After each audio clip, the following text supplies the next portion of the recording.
महाराष्ट्र में 17 दिसंबर तक मुंबई में जमावबंदी लग गई है।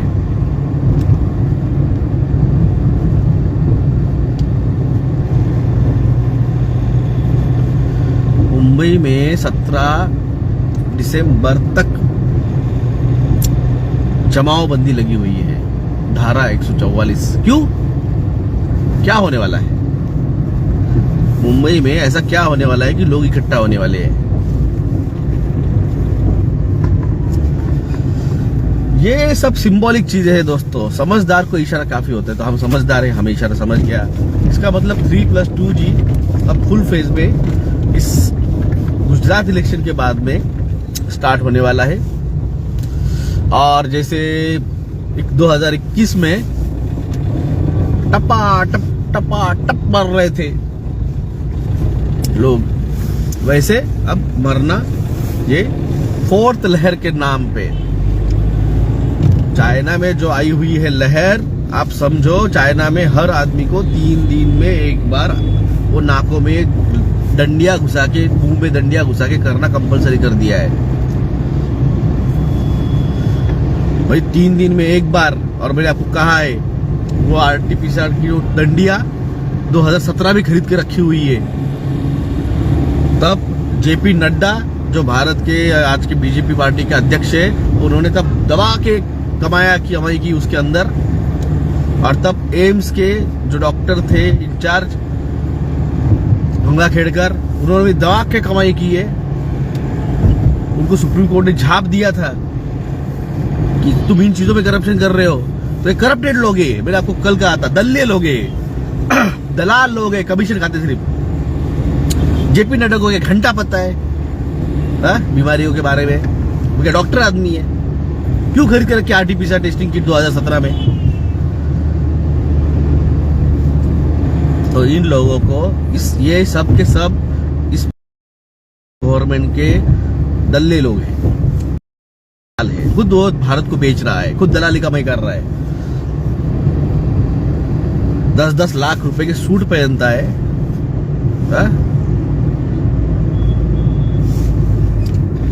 तो एक ही है,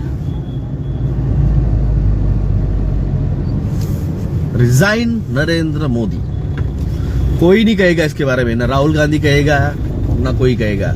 ये सिर्फ और सिर्फ डॉक्टर जगदाळे कह सकता है, क्योंकि मैं लोगों के लिए लड़ रहा हूं।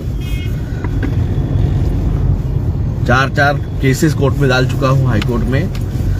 और पहले दिन से समझा रहा हूं कि ये सब चीजें तुम लोगों को बेवकूफ बनाने के लिए और तुम लोगों को बर्बाद करने के लिए और देश को गुलाम बनाने के लिए हो रही है। पहले दिन से कह रहा हूं मैं। 2020 के 23 मार्च से जब से वो पहला एलसी लगा, उस दिन से कह रहा हूं मैं। और फेसबुक पे आके लाइव कह रहा था, आज भी लाइव कह रहा हूं फेसबुक पे। ये फोर्थ लहर लाएंगे, सिर्फ मीडिया को बोलना पड़ेगा। केसेस बढ़ गए, इतने केसेस हुए, उतने केसेस हुए। घंटा किसी को पता नहीं रहने वाला है कि असल में कितने केसेस हुए हैं।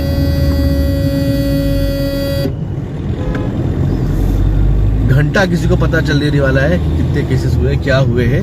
ये सिर्फ मीडिया को बोलना है इनको कितने केसेस हुए हैं, और कुछ नहीं। और तुम लोग मानोगे क्योंकि मीडिया बोल रही है, और कुछ नहीं। 3+2G का वो जी ऑक्साइड जो है वो 3+2G के साथ कनेक्शन में आएगा। खत्म।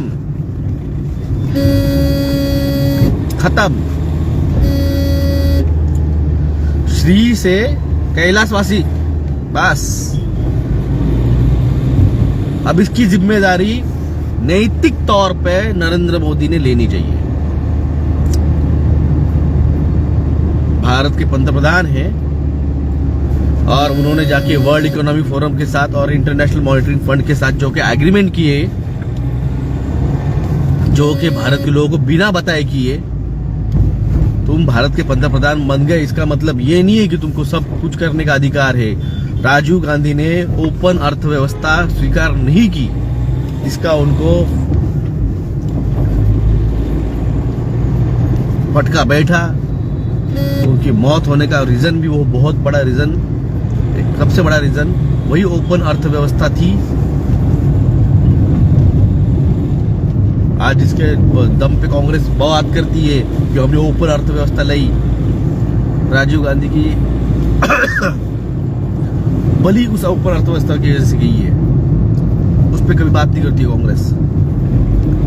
मैं हूँ कांग्रेस में, और कांग्रेस ने मेरे को कोई पद नहीं दिया है, कांग्रेस ने मेरे को कोई पद नहीं दिया, मैं उनका गुलाम नहीं हूं। मैं I have my own thoughts, मेरे खुद के कंसेप्ट है। तुम्हारे हुजरेगिरी करने वालों को तुम देते होंगे पद, देना है तो दो, भाड़ा में जाओ उधर।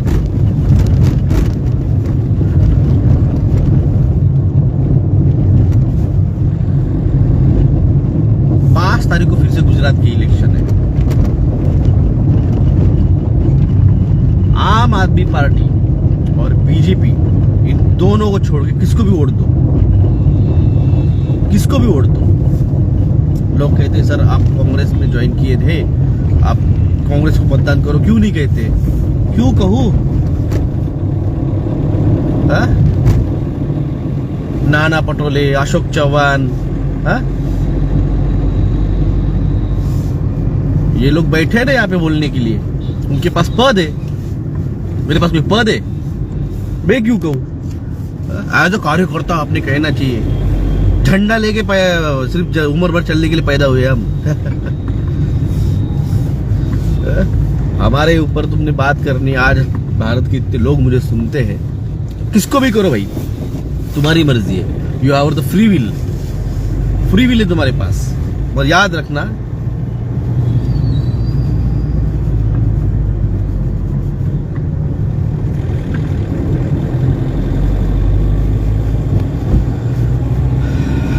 फ्री विल है तुम्हारे पास, किसको भी करो, मगर इन दो लोगों को मत करो।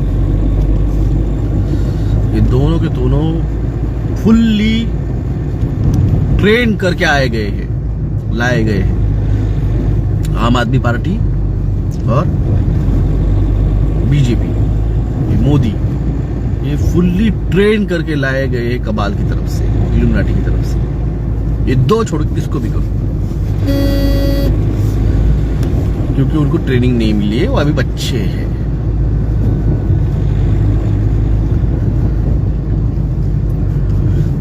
एक ट्रेन चलाओ, जैसे मैंने कहा, हैशटैग रिजाइन मोदी, वो ट्रेन चलाओ, उसके सिवा तुम्हारा कोई ऑप्शन नहीं है। और आंदोलन में किसान तो आएंगे ही, अग्निवीर। प्रणाम प्रणाम वीरेंद्र जी। सर नासिक में फुल फ्यूज डे नाइट केम ट्रेल चालू है। मेरे यहाँ पे भी थे यार कल, आज मेरा ध्यान नहीं गया कार चलाते वक्त, एक्चुअली कल मेरे यहाँ पे भी थे।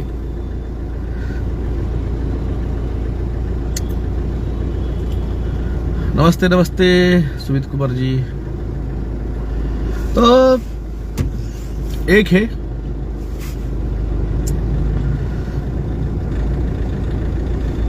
प्यासा कुएं के पास जाता है, कुआं प्यासे के पास नहीं आता है। इसलिए तुमको और तुम्हारे नस्लों और फसलों को बचाना है तो तुम्हें आंदोलन में जाना पड़ेगा। आंदोलन तुम्हारे घर पे नहीं आएगा।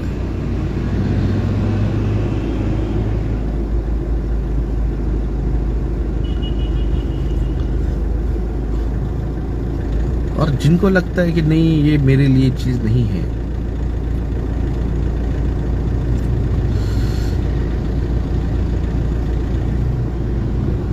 जिनको लग रहा था कि हमने पनीर टिक्का नहीं लिया, हम बच गए हैं, मैंने पहले भी कहा था, तुम्हारे कर्मा तुम्हारी डेस्टिनेशन डिसाइड करेंगे। और तुम जो कर्म कर रहे हो, तुमको लग रहा है मैं पनीर टिक्का नहीं लिया और मैं बच गया, ये तुम्हारा कर्मा नहीं था।